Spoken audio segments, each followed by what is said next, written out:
오늘 10절 말씀 이렇게 보시면 마음의 고통은 자기가 알고 마음의 즐거움은 타인이 참여하지 못한다. 개입하지 못합니다. 누가 해도 내가 기뻐도 기쁨을 다 알 수 없고 내가 슬퍼도 슬픔을 다 이해하지 못합니다. 그래서 자기 자신이 당하는 이 고통, 이 기쁨의 원인 요소 뭔지 잘 모릅니다. 군대 갔다 온 사람들이 하는 말이 똑같은 말이 한마디 있습니다. 듣기 싫은 말 가운데 하나. 자기가 제일 고생했대요. 누구 할 거 없어요. 다른 사람도 다 똑같이 고생하고 다 힘들고 했는데 유독 자기만 고생했대요. 왜냐하면 자기의 고생은 자기가 아니까. 근데 다른 사람은 모르거든요. 고생했는지 안 했는지 진짜인지 가짜인지 잘 모르거든요. 그런데 자기는 알아요. 내가 얼마나 고생했는지. 그런 겁니다. 기쁨도 마찬가지야. 내가 아무리 기뻐도 상대방은 기뻐하나 보다. 좋은 일이 있나 보다지. 그 속에 그 기쁨을 진짜 100% 나눈다. 불가능합니다. 전혀 그런 일이 있을 수가 없어요. 그래서 그런 의미로 본다면은 여기 타인의 기쁨에 슬픔에 어느 정도는 참여할 수 있지만 사람으로서는 한계가 있다는 겁니다. 그래서 이러한 구절 마음의 비밀을 아시는 하나님. 그래서 모든 인생의 문제 해결은 하나님입니다. 왜냐하면 하나님이 마음을 창조하셨기 때문에 그래요. 우리가 기도할 때 마음과 생각을 지켜주시기 때문입니다. 우리의 마음의 필요를 채워주세요.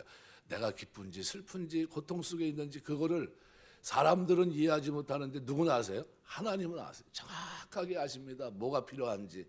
구하는데도 내가 어버어버 그러면서 잘 못하고 있는데도 성령은 말할 수 없는 탄식 가운데 나를 위해 마땅히 구할 바를 구합니다. 왜요? 속으로 꽉 휘뚫어 보시니까.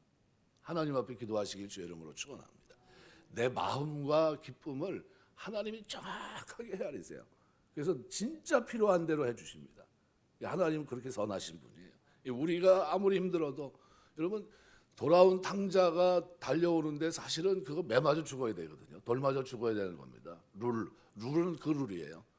근데 그 룰을 알고 있는 아버지가 어떻게 해요? 상고가 먼데도 멀리 있는데도 아들이 뛰어오는 게 아니라 누가 뛰어가요? 아버지가 뛰어가요. 왜냐하면 그 필요한 그 마음을 아시거든요. 지금 그 마음은 어떤 마음으로 옵니까?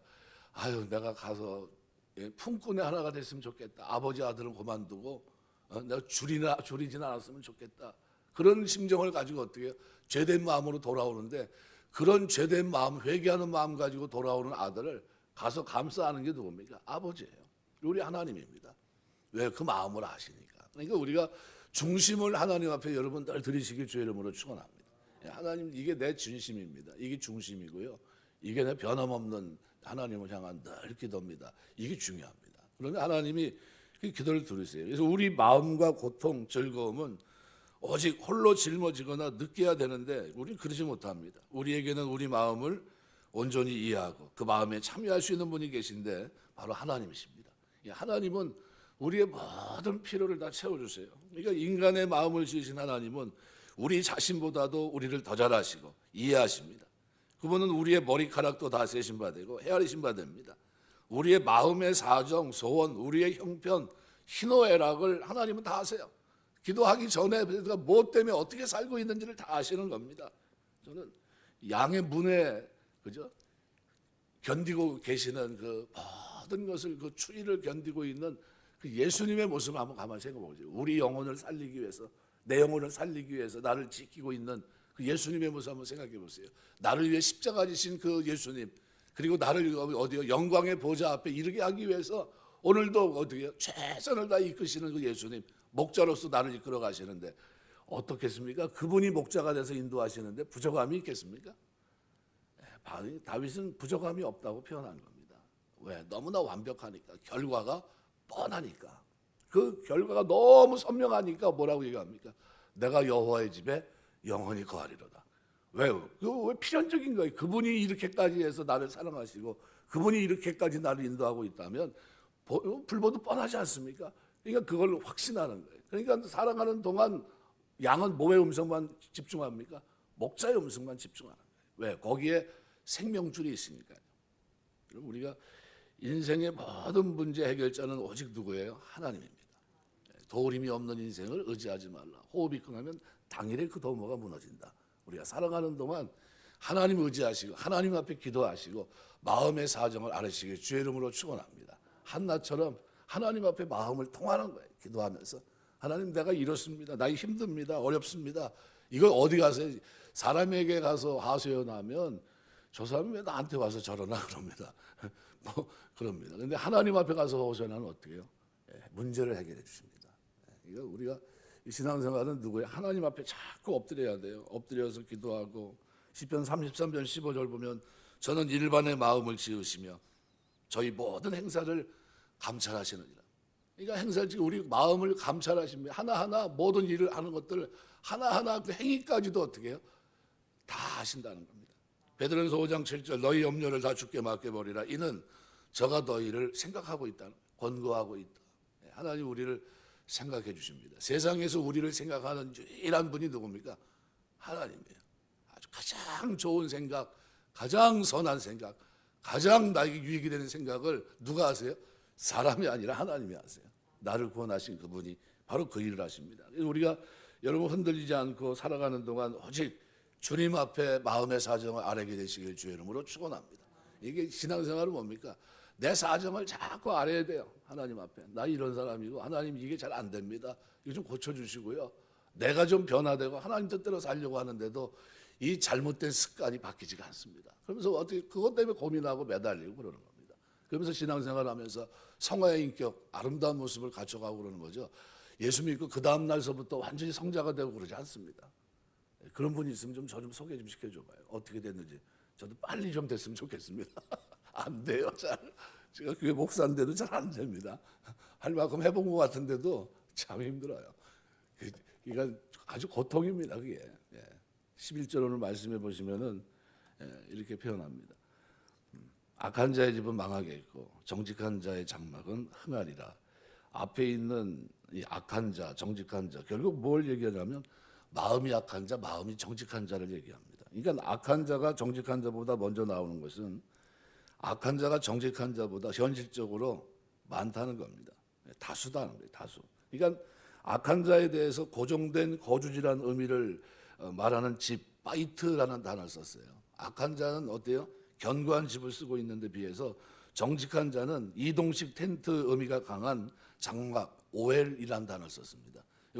가만히 들여다보면 똑같은 집인 거 아니죠? 집과 장막이 이렇게 나오는데 앞에 있는 집은 무슨 집이에요? 세상 말로 말하면 벽돌로 지은 집이고 뒤에 있는 장막은 뭡니까? 텐트예요, 텐트. 근데 누가 악한 자의 집은 어떻게 됩니까? 근데 결과는 미래는 다르다는 거예요. 벽돌로 지은 집에 살아도 망하겠고 왜요? 마음이 악한 자는 그렇게 된다는 거예요. 그러나 마음이 정직한 자는 텐트에 사는 것 같아도 흥하리라 그랬어요.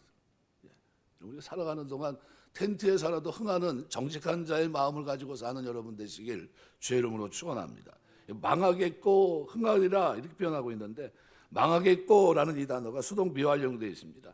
이게 배후에 하나님이 있다는 거예요. 하나님이 그렇게 해서 망하게 한다는 거예요. 악한 자의 마음은 결국은 하나님이 망하게 한다는 거예요. 하나님이 파괴시키고 하나님이 황폐케 한다는 겁니다. 하나님이 진멸하고 미완료형이 사용된 거는 계속해서 이 일을 하나님이 하신다. 여러분 살아가는 동안 여러분 마음을 정직한 자의 마음 되시길 주의 이름으로 축원합니다. 악한 자의 마음은 누가 망하게 해요? 하나님이 하신다. 하나님. 그리고 정직한 자의 텐트는 어떻게 된다고요? 하나님이 흥하게 하겠다. 이거는 야프리야흐라는 단어인데 이 단어는 무슨 말이냐면 싹을 핀다는 뜻입니다. 꽃이 핀다, 나무가 무성하다 이런 뜻을 지닌 단어입니다. 이 파라흐라는 단어의 미완료형으로 되어 있는데 무슨 얘기냐면 이것도 식물이 왕성하게 생장하듯이 정직한 자의 식설 가업도 하나님이 그렇게 어떻게 해요? 무성하게 하시겠다. 아주 잘 되게 하겠다. 어떤 사람이요? 정직한 자의 마음을 가지고 사는 사람들은 텐트에 살아도 그거는 어떻게 잘 되게 하시겠다는 거예요. 이거 뭐가 중요한 겁니까? 정직한 자의 마음 가지고 사는 게 중요한 겁니다. 오늘 새벽에 나온 여러분들에게 이런 은혜가 있게 되시길 주의 이름으로 축원합니다. 영상을 통해 시청하시는 여러분들에게도 동일한 은혜와 복이 임하게 되시길 주의 이름으로 축원합니다. 그래서 솔로몬은 가정의 흥망성쇠도 뭐와 관계되어 있습니까? 마음의 악, 마음의 정직 이것을 통해서 내면적 윤리에 기초하고 있다 하는 것을 분명히 말씀해주고 있습니다. 그러니까 우리가 이 마음가짐이 대단히 중요한 겁니다. 하나님은 우리 속에 속마음에 켜켜이 쌓여 있는 것 같은 이 마음을 어떻게 감찰하시는 분이에요. 다른 사람은 못 보고 사람들은 우리의 기쁨과 슬픔에 동참하지 못하지만 하나님은 기도만 해도 아세요. 기도하지 않아도 아시고, 하나님께서 시편 139편을 보면 뭐라고 얘기합니까? 하나님 내게서 알지 못하는 것이 하나도 없으시나이다 그래요. 하나도 없다. 다 아신다고 다. 머리털까지, 머리털이 몇 개인지 재보셨습니까? 제가 시간이 아무리 많아도 머리털 세보질 못합니다. 셀 수도 없고, 그걸 하나님이 세고 계시다는 거예요. 나를 다 그렇게 아신다는 거예요. 정확하게 아신다. 이거 여러분 마음의 속 마음을 꿰뚫어 보고 계시다는 거예요. 이거 여러분 신앙생활 하시는 내내 하나님 앞에 사정을 알아주시길 주의 이름으로 축원합니다. 예수 잘 믿는 게 기도하면서 자꾸 사정을 아뢰는 겁니다. 세 번째로 오늘 12절 말씀해 보시면은 어떤 길은 사람이 보기에 바르나 필경은 사막의 길이다 이렇게 되어 있습니다. 앞에 있는 길이라는 단어는 단수고 뒤에 있는 길은 복수형으로 되어 있습니다. 사람의 보기에 리프네이쉬라는 말인데 사람의 얼굴에라는 뜻입니다. 사람의 얼굴에. 그러니까 여기서 얼굴은 겉으로 드러나는 가치를 판단하는 의미로 사용이 됐습니다. 한글 개역 성경이나 영역본들도 다 여기에 동의해서 그렇게 씁니다. 보기에 이렇게 표현한 사람의 얼굴 이렇게 이해하시면 됩니다. 근데 여기에 이 사람을 나타내는 이쉬라고 하는 단어가 들어가 있는데 이 무슨 이야기냐면 사람의 기준은 하나님을 배제한 육체적 불신앙적 기준을 가지고 사리 판단을 내린다는 거예요. 그러니까 사람이 왜 문제가 되느냐 하면 어떤 길은 사람이 보기에 바르는데 이게 뭐냐? 하나님의 뜻과 하나님의 생각이 반영되지 않는 사람의 길이에요. 이 길은 다 어떻게 됩니까? 다 무너지게 돼 있다는 겁니다. 그러니까 잘못된 거죠. 그래서 그 모습을 12절 하반절에서는 필경은 이란 단어를 통해서 인간이 가지고 있는 판단이 얼마만큼 잘못된 것인가. 아리트란 말은 말 그대로 뒷부분, 나중, 미래를 얘기합니다. 여러분 이 단어는 일반적인 미래를 얘기하기도 하지만 시간적으로 마지막 종말의 때를 얘기하기도 합니다.